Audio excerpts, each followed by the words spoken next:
Chapter 41. Bleak Creek. Bleak Creek was a dank and dismal place, haunted by the ghost of the Vengeance. A dark ship once berthed there. Its waters lay deep and still, trapped between two rocky hillsides.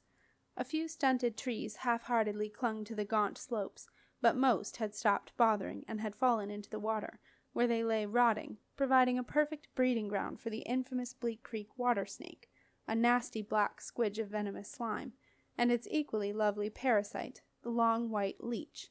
In the summer swarms of biting gnats patrolled the banks of the creek, but in the winter they were gone, thankfully.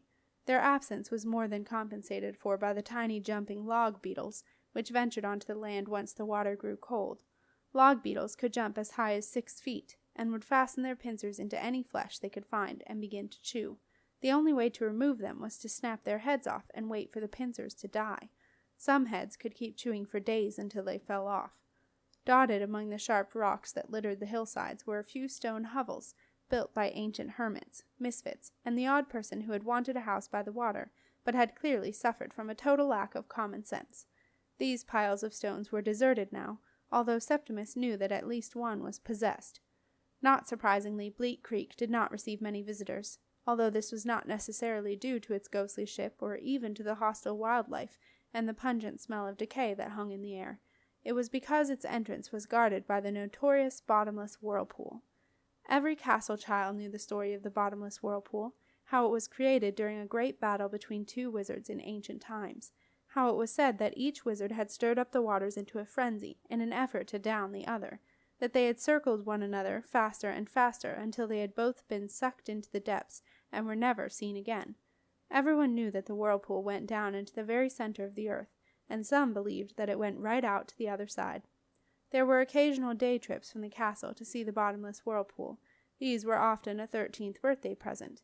After sailing into Bleak Creek to try and spot the Vengeance, the boats, full of new teens screaming with excitement, would circle the whirlpool. However, these trips were run by experienced skippers who knew the safe distance from the whirlpool and who could tell the early warning signs that a boat was being dragged toward it. It was only the biggest, heaviest ships, as the Vengeance had once been, that could pass close by. Nico knew for sure that Annie was not one of these. He also knew that he was not one of those skippers who understood the safe distance from the whirlpool, although he hoped that he could tell the signs that they were being dragged too close. And so, as the forbidding rocky outcrops that heralded the entrance to Bleak Creek came into view, Nico began to feel nervous, but not as nervous as Septimus. Septimus was sitting alone in the prow of the boat, just behind the bowsprit and its large red sail that billowed in the wintry wind. He had never, not even on the do-or-die night exercises in the forest, felt so scared.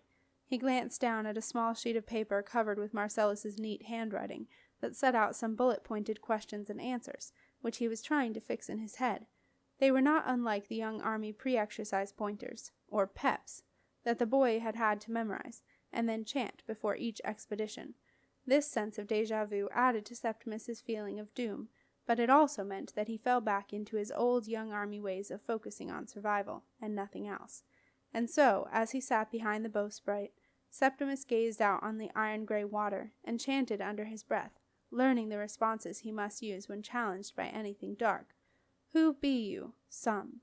How be you? Dark. What be you? The apprentice of the apprentice of the apprentice of Dom Daniel. Why have you come here? I seek the apprentice of Dom Daniel. Septimus was so absorbed that he did not notice Jenna and Nico slipping into the spaces on either side of him. They waited patiently until he had stopped muttering, and then Jenna spoke. We are coming with you, she said. Septimus looked shocked. What? Nick and I. We have decided to come with you. We don't want you to go alone, said Jenna. This had the opposite effect from what Jenna had intended. Septimus suddenly felt totally alone. He realized that they had no idea about the utter impossibility of their request. He shook his head. Jen, you can't. It's not possible. Believe me. Jenna saw the look in Septimus's eyes. Okay, I believe you. But if we can't come with you, then I at least want to know where you are going. Marcellus knows. Even Simon knows. So I think Nick and I deserve to know, too. Septimus did not reply. He stared out at the water and wished that Jenna and Nick would leave him alone. He needed to disconnect. But Jenna would not let him. She reached beneath her witch's cloak, took out the Queen Rules, and opened it to a page she knew well. She thrust it under Septimus's nose. "Look," she said, stabbing her finger at a grubby, well-worn paragraph. Reluctantly, Septimus squinted at the tiny type. Then he gave in. He got out his birthday present from Marcia and moved the enlarging glass across the page. He read, "The P.I.W. has a right to know all facts pertaining to the security and well-being of the castle and the palace. The extraordinary wizard, or, in absentia, the extraordinary apprentice, is required to answer all the P.I.W.'s questions truthfully, fully, and without delay." With his head full of what he had to do, Septimus didn't immediately recognize what he was looking at, and then it came back to him. He remembered the morning of his birthday, which seemed so far away now. He smiled as he recalled Marcia's comment about the wretched red book with its tiddly-squiddly type, the bane of every extraordinary wizard's life. So this was what she had meant. And in remembering the wizard tower, and the castle as it had been, and with Marcia's beautiful birthday gift in his hand, Septimus somehow felt less alone. He felt part of everything once more, and he also, he realized, felt relieved. He wanted to tell Jana where he was going. He wanted her to be part of what he was doing. Even though she couldn't come with him, she could be thinking of him while he was there, wishing him safely through the dark halls to the other side. Septimus wasn't sure that he should be telling Nico, too, but he no longer cared about should or shouldn't. And so, as they drew near to Bleak Creek, and they saw the telltale chop of the water that heralded the bottomless whirlpool, Septimus told Jenna and Nico how he was going to find Alther and bring him back to the castle through dungeon number 1. He told them not to worry because he had the dark disguise, and even though he didn't believe it, he told them that he would be fine and he would see them soon. When he had finished talking, Nico and Jenna were silent. Jenna wiped her eyes with her sleeve, and Nico coughed. "We'll be there waiting, Sep," said Jenna. "Outside dungeon number 1, said Nico. "No, you can't do that." Jenna put on her best princess voice. "Nico and I will be waiting for you at the entrance to dungeon number 1. No, don't say anything, Sep. We can get through the dark with my witch's cloak. You are not in this alone, got that?" Septimus nodded. He did not trust himself to speak. A shout from Rupert broke the moment. "Nick, she's beginning to go!" Nico leaped up. He could feel the pull of the current beneath them, and the flapping of Annie's sails told him that the boat's prow was being pulled into the wind and she was losing way. They were heading toward the wisp of spray that marked the bottomless whirlpool. Nico raced back to the stern. He grabbed the tiller from Rupert, who was not a natural sailor, and yelled, "Oars! Everyone get the oars!" Annie's 4 long oars were snatched off the roof. Standing along the sides of the boat, Sarah, Simon, Lucy, and Rupert dug them into the water. Frighteningly slowly, the boat's progress toward the bottomless whirlpool halted. Septimus got to his feet. "I have to go, Jen," he said. "I'm putting everyone at risk." Oh, Sep!" Septimus hugged Jenna and quickly stepped back. "That witch's cloak is really zingy. It buzzes when I touch it." Jenna was determined to be positive. "Good. That means it's full of, witch stuff. It will get me and Nick through the castle." "Right." Septimus forced a smile. "I'll see you there, then." "At the door to dungeon number 1. We'll wait for you. We'll be there, I promise." "Yeah, okay. I'll go and find Marcellus now." "Yep. See you, Sep." Septimus nodded and picked his way back along the deck, past Simon and Lucy, who were sitting like gloomy seagulls on the cabin roof. "Good luck, Sep," said Lucy. "Thanks." Simon held out a small black metallic charm.